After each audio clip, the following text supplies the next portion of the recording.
Per molti il 21 dicembre è il primo giorno d'inverno, o il giorno più corto e buio dell'anno, ma il solstizio d'inverno è sempre stato molto più di questo.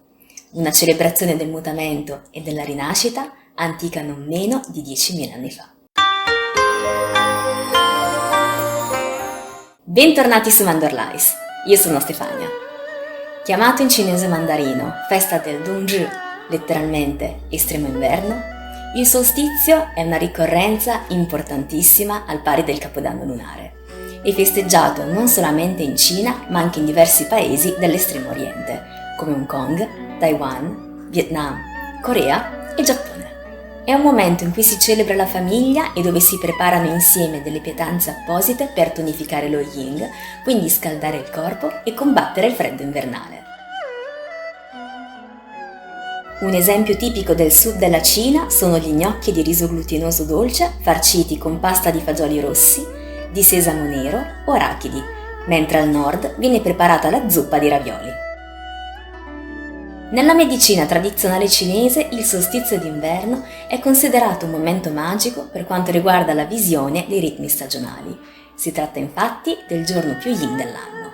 Lo yin è la metà scura del simbolo che chiamiamo yin e yang, e che sicuramente vi sarà capitato di vedere qualche volta, mentre lo yang è la parte chiara. Il nome corretto di questo simbolo è Tai Ji Tu e affonda le sue radici nella religione taoista alla base della medicina tradizionale cinese. Queste due metà opposte sono in realtà complementari, interconnesse e interdipendenti nel mondo naturale. Senza buio non ci sarebbe il concetto di luce, senza freddo, di calore, senza quiete, di movimento, e così via. Se osserviamo attentamente il Tai Chi Do, possiamo notare un piccolo cerchio di yang all'interno dello yin, e viceversa, poiché nulla è completamente yin o completamente yang. Inoltre, ognuno dei due contiene il punto di partenza dell'altro, dove nello yin e nello yang sono assoluti, ma fluiscono, si mescolano e cambiano nel tempo. Il solstizio d'inverno esemplifica questa filosofia. Il 21 dicembre, infatti, lo yin è al suo apice e la scintilla dello yang, la parte più chiara, comincia a rinascere. Per gli antichi taoisti era una transizione di perfetta armonia, una misteriosa fusione tra yin e yang che apre nuove possibilità di creazione e di rinascita. Lo yang all'interno dello yin inizia a crescere e le giornate piano piano si allungano progressivamente. Questo cambiamento si percepisce tanto in natura quanto in noi stessi, pertanto potremmo sentirci stanchi e fiacchi. L'inverno, dopo tutto, è ancora il tempo dello yin, un periodo di rallentamento, di introspezione e di preservazione e accumulo della propria energia. Paradossalmente, oggigiorno, questo è un momento che coincide con le festività, che ci obbligano a un sacco di attività di tipo yang. La maggior parte di noi è infatti super indaffarata tra preparativi, acquisti, organizzazione di viaggi e così via. È quindi importante controllarci, stabilire dei limiti e assicurarci il riposo che il cambiamento stagionale incoraggia. In medicina tradizionale cinese l'inverno corrisponde all'elemento acqua e della stagione dei reni. I reni sono una fonte di energia, il deposito della nostra essenza. Dormire adeguatamente è fondamentale per preservare l'essenza renale. Infatti, mentre dormiamo, diamo al corpo il tempo di disintossicarsi e di rigenerarsi. I reni sono proprio due batterie e il sonno ci permette di ricaricarle.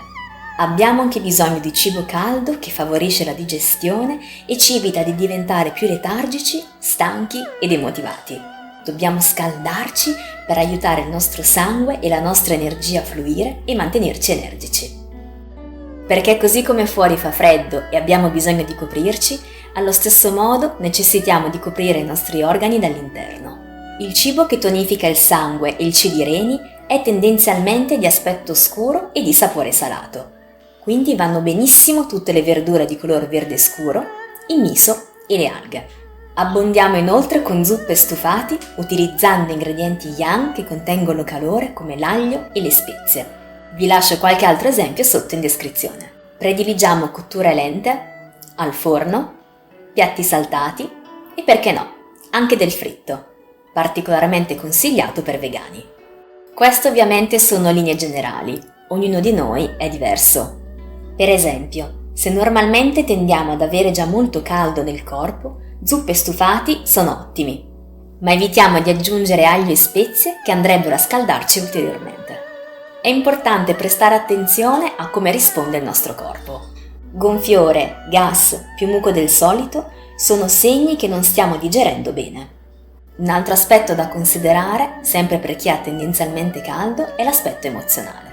L'aggiunta di cibi energicamente caldi può tradursi in rabbia, frustrazione e ansia, quindi meglio eliminare qualcosa se notiamo anche queste sensazioni. Anche oggi siamo giunti alla conclusione.